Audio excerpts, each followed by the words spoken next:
Hello, statisticians. Today's lesson is on describing two categorical variables. Let's jump in. From 2021 to 2025, the Las Vegas Aces dominated the WNBA, winning the championship in 3 of those 5 years, including back-to-back championships in 2022 and 2023, in which the team was led by this dynamic duo, A'ja Wilson and Kelsey Plum. Both Wilson and Plum are star players. In fact, in 2022, they both became the first players on the same team to each score 700 points in a single season. Let's take a look at the gameplay of these stars starting. This is the matchup we came to see. Two of the best players in the world in Breanna Stewart and A'ja. Contact? That's grown woman basketball right there. Oh, she got already a double-double for A'ja Wilson, who just recorded her 1,000th career rebound. Attempts. There's still essentially a full half left. Young kicks it out. Wilson 0 for so far, but that's her first triple of the night. Wilson is a tall 6'4" forward, and as you saw in the video, she uses that height and her skills to get past defenders to take shots close to the hoop. She does occasionally take longer three-point shots, but the closer two-point shots is what she's known for. And now let's see the other half of this amazing pair, Kelsey Plum.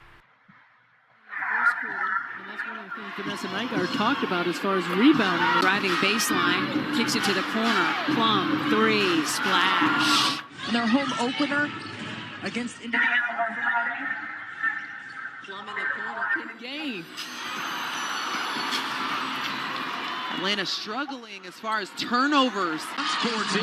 2-for-1 opportunity if Vegas hurries. Plum charges in and flips it home. Standing at 5'8", Plum doesn't have the same height advantage as Wilson. So as you saw in the tape, she shoots more longer range three-point shots, and occasionally she speeds past defenders to get layups closer to the hoop. In that impressive 2022 season, both Wilson and Plum were contenders for the MVP Most Valuable Player award. One criteria used to evaluate MVP candidates is their shooting percentage. That's shots made divided by the total number of shots taken. In other words, the percentage of shots you make. From 2021 to 2022, Wilson had a shooting percentage of 47.4% and Plum's percentage was 45.1%. So Wilson made a higher percentage of her shots. However, MVP voters also look at the type of shots into account. To discuss shot type, let's take a look at the diagram of a basketball court. Here you see a half court with the hoop labeled. This arc is called the three-point line. If you shoot from inside the arc, it counts for 2 points. If you shoot from beyond the arc, it counts for 3 points because it's a longer and more difficult shot. As we saw from the tape, Wilson usually shoots 2-pointers and Plum more often takes 3-pointers. To be fair, we should also look at each player's accuracy for each type of shot. Here are both players' shooting accuracies for each type of shot. As you can see, Plum had the higher shooting percentage in both types of shots. But hang on a second. Recall that Wilson's overall shooting percentage was higher, but somehow Plum had a higher shooting percentage among both types of shots. How is that possible? So, that paradox is the key question we'll try to answer today. How can a player be better overall, but also worse in each category? With that question in mind, we'll move into our notes. We're going to cover 5 topics today, starting with joint and marginal relative frequencies. Let's take a closer look at the raw data behind the numbers we saw earlier. Here are all of A'ja Wilson's shots from the 21 to 22 season, not including foul shots or free throws. This data is organized into a two-way table, which is a table of counts that describes 2 categorical variables. Note that sometimes these tables are also called contingency tables. The 2 categorical variables described in this table are the type of shot, 2-pointer or 3-pointer, and shot result, make or miss. A good first step for data like this is to find all the totals. Here are the totals. Let's break it down. The totals of the vertical or up and down columns are called the column totals. In this case, the number of 2-pointers she shot was 901. The totals of the horizontal or left and right rows are called the row totals. In this case, Wilson made a total of 467 of her shots. Adding up the totals for the rows gives us 985 shots, which is called the table total, or the total number of shots described in the table. We could add the number from the columns and get the same thing. Now, one statistic we might want to find from a table like this is a joint relative frequency, which is an individual cell divided by the table total. For example, if we want to find the proportion of Wilson's shots that were 3-pointers and missed, we can identify this cell that describes the 52 shots that had the joint trait of being 3-pointers and missed, hence the joint frequency. If we take this number and divide it out for the table total of 985 shots, we get a proportion of about 0.053, or about 5.3%. This means that 5.3% of Wilson's shots were 3-pointers that she missed. Now, one note on these tables. Sometimes, rather than showing the raw counts, two-way tables show the joint relative frequencies of each cell, or the counts of each cell divided by the table total. For these tables, the table total will always be 1, or 100%. So, back to the table of counts. One initial question we might ask about this table is, overall, how often did Wilson make her shots? To figure this out, we can find the proportion that she made and the proportion that she missed, regardless of the shot type. For total shots, we'll use this last column because we don't care if the shot was a 2-pointer or a 3-pointer. What we're going to do here is look at the margin. This is a marginal relative frequency, which is a proportion describing a category from one variable. Similar to how a piece of paper has a top margin and a side margin, each two-way table has one variable in the top margin and one variable in the side margin. The relative marginal frequency focuses on just one of these margins or one of these variables, and it's calculated by dividing the column or row total by the table total. Let's see how it works. To calculate the marginal relative frequencies for shots results, we start by looking at the table total, and we use that divided by the 467 for the shot type. So we divide these numbers and we get a percentage of 47.4%. So she made 47.4% of the shots that she took. If we look at the shots missed, we have 518 out of 985, which is 52.6%. So she missed 52.6% of the shots that she took. And as we can see, the percentage she made matches Wilson's overall shooting percentage we saw earlier. We can also take a look at the corresponding shooting data for Plum to verify her overall shooting percentage. With 372 made shots out of her 824 total shots, we get 45.1% made, which also matches what we saw earlier for her overall shooting percentage. After doing these calculations, it's often helpful to visually compare these sorts of figures. So how do we do that? We can do what's called a side-by-side bar chart. Here again are those marginal relative frequencies. To compare them, we place the percentages here in a side-by-side bar chart. So using this side-by-side visualization, what do we notice? We can see that Wilson has a slightly higher shooting percentage, which of course means that Plum has a slightly higher missing percentage. But what about the shooting percentage by shot type? For that, we'll need to calculate conditional relative frequencies.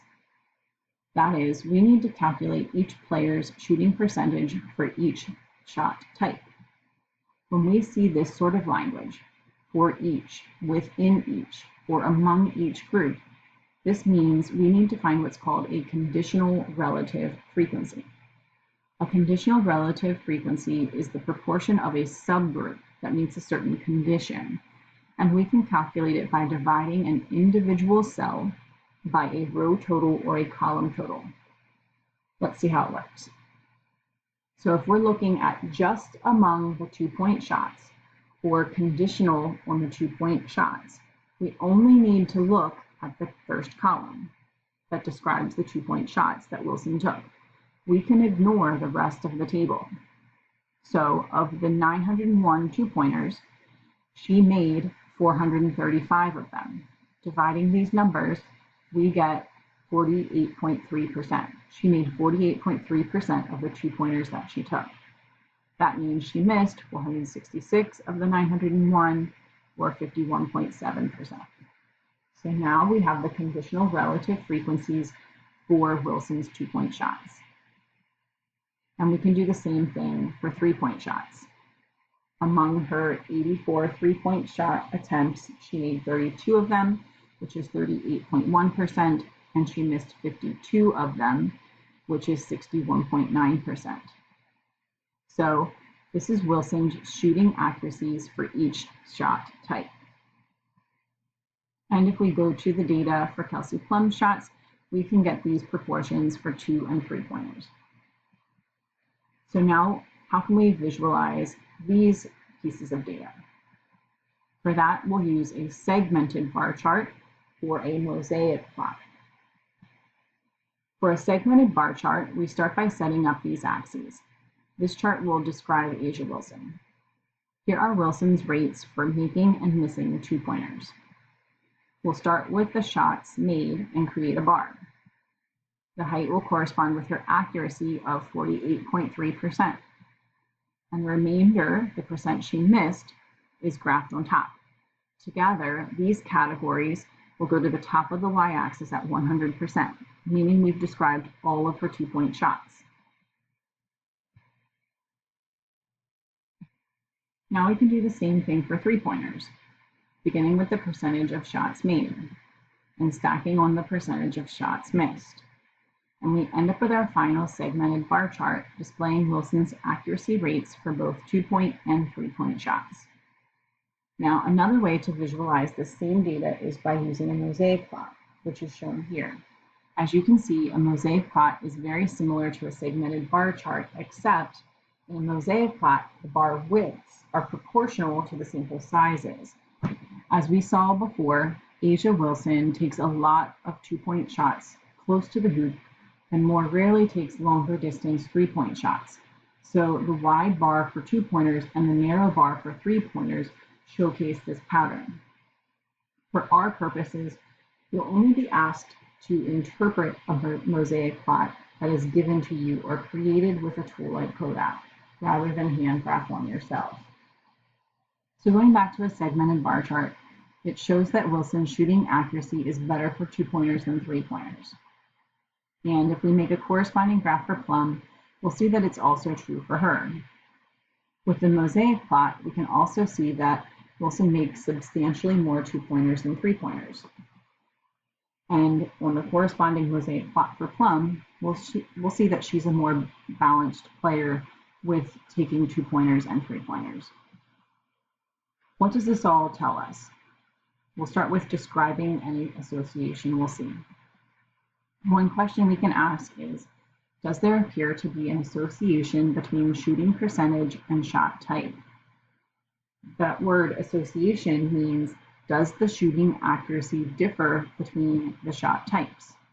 So looking again at Wilson's shot accuracy between the 2- and 3-pointers, it appears that shooting accuracy is lower for 3-pointers. And that is also true for Plum, suggesting that we see a pattern or an association to consider. So when we're asked about an association, we can use our typical approach. Start with the big picture, the context, then look closer to make a claim, And finally, zoom in on the details that support your claim by comparing percentages between groups. And your claim will be much more effective if you use comparative language like higher, lower, similar, rather than just different. A description for this association might be: shooting accuracy appears to be associated with shot type. For both players, 3-point accuracy is lower than 2-point accuracy. For example, Wilson made 48.3% of her 2-pointers, but only 38.1% of her 3-pointers. Our claim is that shooting accuracy appears to be associated with shot type. We provided context by identifying the variables as shooting accuracy and shot type. And we support that comparison by pointing out that the accuracy for 3-pointers is lower, there's our comparative language, than the 2-pointers for the both players, giving Wilson's percentage as an example. So now we come down to it. Who is the better 2-point shooter? And who is the better 3-point shooter? Looking back at all of our data, and first considering 2-point shots, Plum is slightly more accurate at 2-pointers and at 3-pointers. She is also once again more accurate. So now we run all the numbers using the raw data, and the paradox remains. Overall, Wilson has the higher shot accuracy. But among both shot types, Plum has higher shot accuracy. How is this possible? So that is our discussion question for today. Specifically, try to answer this discussion question. Why is Wilson more accurate overall, yet less accurate with the individual shot categories? Explain your thinking. And here's an important hint to help guide your thinking. Take a closer look at these mosaic plots that we showed earlier. So when you're ready, jot down your initial thoughts and we'll discuss this question further in class. That's it for today, statisticians. We'll see you next time.